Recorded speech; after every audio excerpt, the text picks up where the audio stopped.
Some people asked me to talk about my experience when I was living and studying in the US. So today I'm gonna make this video about the time that I was living in America.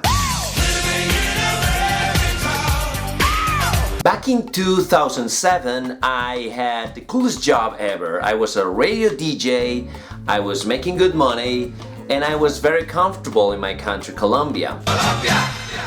At the same time, I was studying my major in education and English. So I knew that if I wanted to be a good teacher, I would have to go to America or any other place to improve my level. So I signed up in something that was called Amity program, which takes students of majors in education to America to help teachers teach Spanish and at the same time studying and improve English. And also having that experience of living with a real family in America and know all the customs and everything. So guess what? I was chosen. I received an email that said that I was going to go to Minnesota. I didn't know where Minnesota was, so I looked it up on a map. I told my friends about it, and some of them said, Minnesota? You're gonna go to the worst place ever. That's like super ultra cold. And I thought, that's not gonna be so bad, right? Anyhow, in January 2008, I took a flight and I went to Minneapolis. At the beginning I thought, oh my god, I'm gonna work with these professionals in education. What is going to be my relationship with them? I thought like they were going to be these monsters that would never talk to me in these things. But it was absolutely the opposite. I got to know the nicest people ever. All the staff in the school was great. But let me tell you about the school, because I think I went to the best, warmest, most fantastic school in America. The school is called Benil St. Margaret, or BSM. And it was like those movies that you watch right here in Latin America, with lockers and with people with jerseys showing the shield of the school. And it was fantastic. The staff, the teachers, the people I got to live with, and the students were just fantastic. They were all the time talking to me, making me feel like part of their lives and part of the community. I really loved to be in that school. So I began teaching Spanish and learning English. I had a class with a teacher that is called Mr. Wallstad. He was amazing. But probably one of the best things about me being in BSM was the family I got to live with. I had the greatest American family ever. I had a fantastic mom, American mom. Her name is Kitty.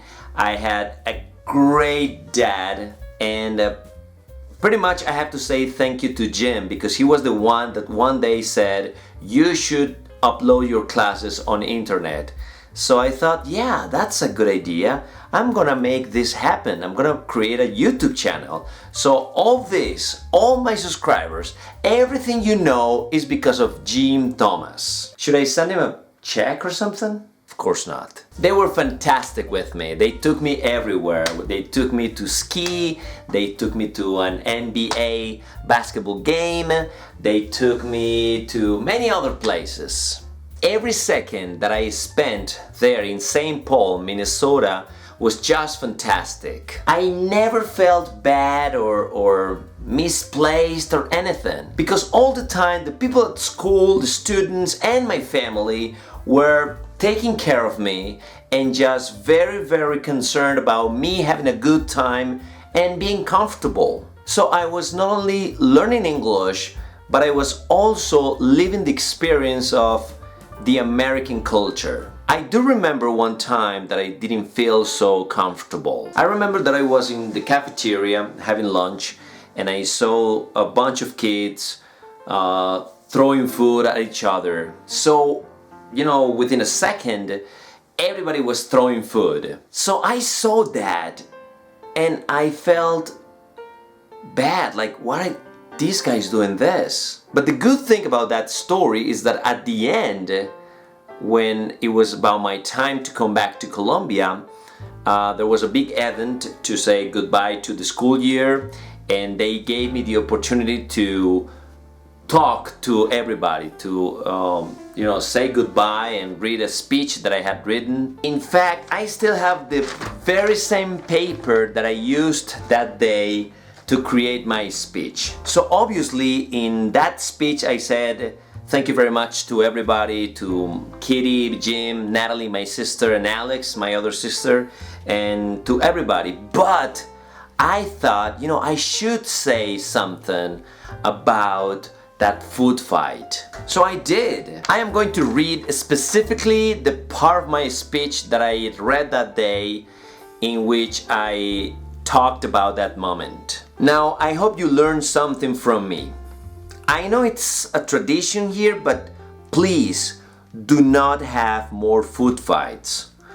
I'd like you to think that with the food you wasted, I could have fed 25 dying kids in Colombia. I remember that people clapped their hands because I said that, specifically the workers from the cafeteria. And the greatest thing about that is that 7 years after I came back to Colombia, I talked to one of those teachers, Mr. Seltzer, and he told me that after my speech, they didn't have any other episode of a food fight in that cafeteria. So of course, they made me feel so good. So I gotta say that, being in America, meeting my family, the Thomas, and all those people at BSM in St. Paul was one of the greatest experiences in my life and the most meaningful ones. And I pray the Lord every single night that I have the opportunity to go back to St. Paul and to BSM